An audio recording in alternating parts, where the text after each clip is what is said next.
Hi, I'm Marley. I'm Maria. And I'm Kendra. Welcome to Cafe Hachidori. And what do we have drinks? What kind of a sentence was that? Let's try that again. What do we have drinks?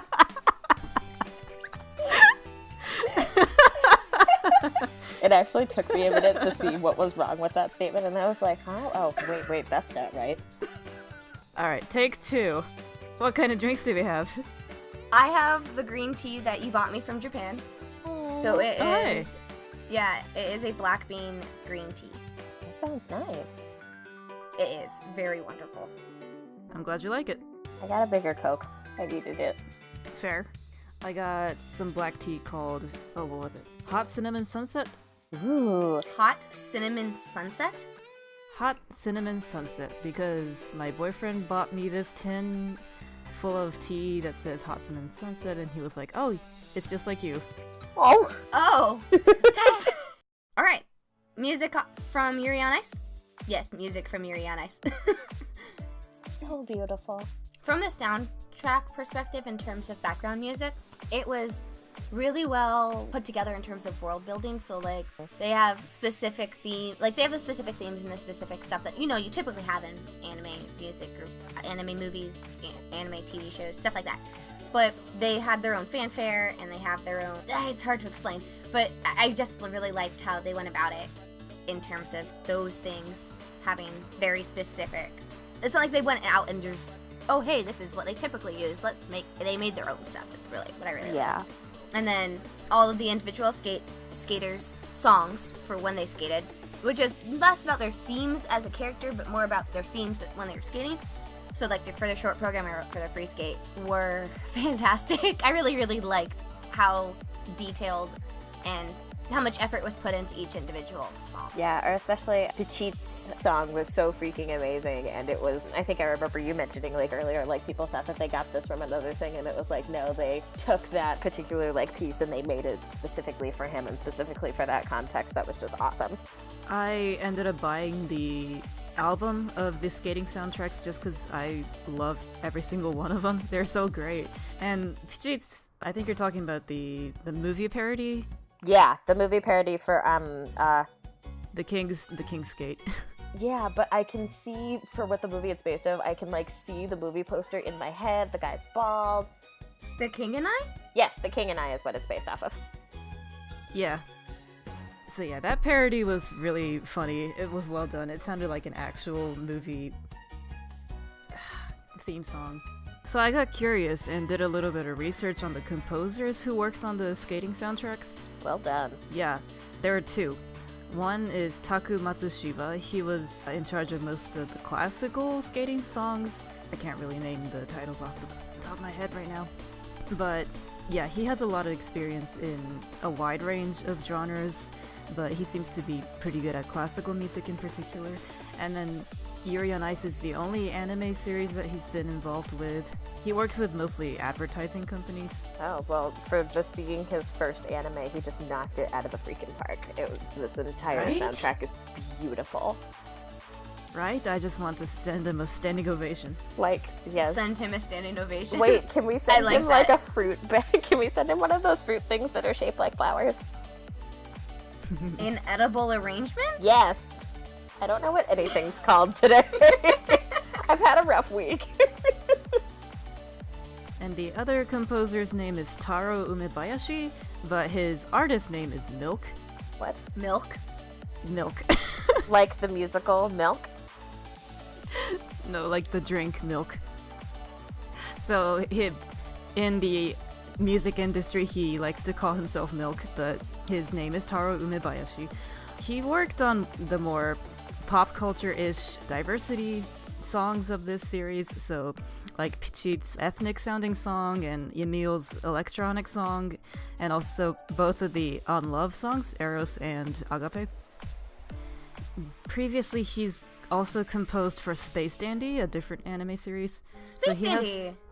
So he has some experience with anime under his belt, but I haven't been able to find anything about their knowledge on figure skating, so with that in mind, I just think it's really amazing how accurately portrayed these songs, 3 I can't speak today, Jesus Christ. It's okay. I can't remember anything. Like, they compose these songs that accurately portray different movies, ethnicities, genres. It's kind of mind-blowing to me that only 2 people were in charge of all of these songs. Yeah, especially like a lot of the songs are really very in tune with a lot of the personalities of the characters, and they're brought out so well through the music. I think the reason Yes. that they probably only did 2 specific people, though, is just like in any movie or any TV show, you want to have a specific head producer for the music.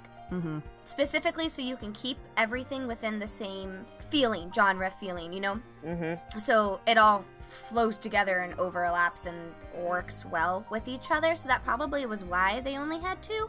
I wouldn't be surprised because we all know that Kubo did a lot of research in terms of like the locations, and they had like their own choreographer for all of the skating.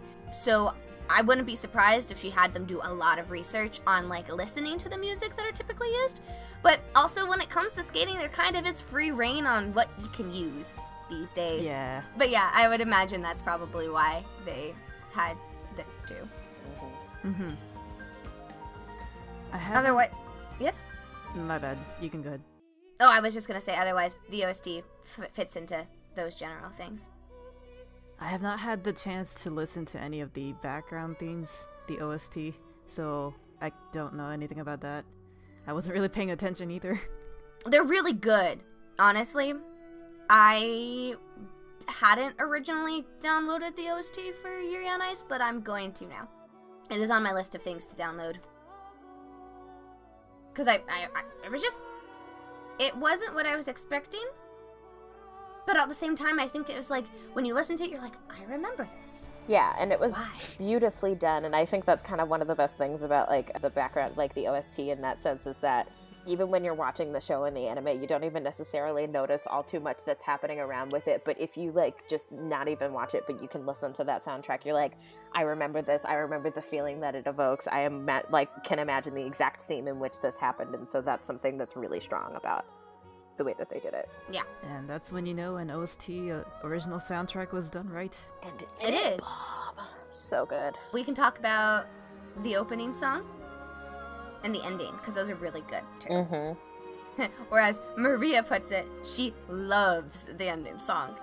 I do. It is such my taste in music, like the electronic pop, but in combination with the piano, it's just so soothing and relaxing, but still upbeat. I love it. So I've been listening to EDM a lot in the past couple of years, and I've learned that looping music is really hard, especially because I have a friend who makes his own music and he has struggles doing that. So this ending song, I bought the album for it as well. It's pretty amazing. Like, you could just listen to it for an hour on loop, like one of those YouTube videos. You could. It's and so cute. You would never get tired of it. It's just so well done. And it's very bright, and it's so cute. Yeah. Yeah, looping music is hard. I hadn't thought about it, but yeah, it is. Yeah, looping is hard, and also EDM can get pretty, like, annoying with a bunch of bass and dubstep. So yeah, having EDM that doesn't get on your nerves after a while is pretty refreshing. And also, the artist who sings it is a voice actor, and I was so surprised that he could sing in English very well. Yeah, no, that was something I Mm-hmm. was super surprised about. Anything else you guys want to say on that? Not on the ending, on the opening. Other than just, it's a really good opening for an anime. Like, I don't think I ever really skipped it. I didn't either. The opening song, I like how it starts out, like, classical sounding, but it goes into an electronic twist from the middle, and that's how I got hooked onto this anime, really. It has such an Yeah. epic, like, not a bass drop, but it has such an epic, like, drop to the music where it shifts, and it's so good. Yes.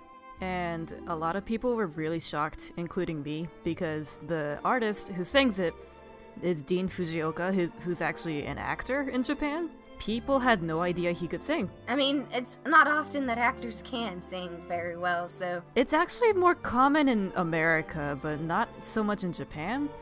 It's also, I think it has to do with the fact that Dean doesn't really have like huge titles, so he wasn't super well known at the time, but with this song he just took off. And he actually lived in America for a bit, so that helped with like the entire English lyrics.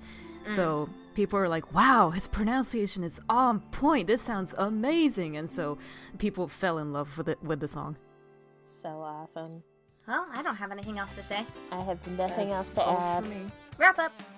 Alright, if you like what you heard, please like and subscribe. Leave us some comments below or ask us questions.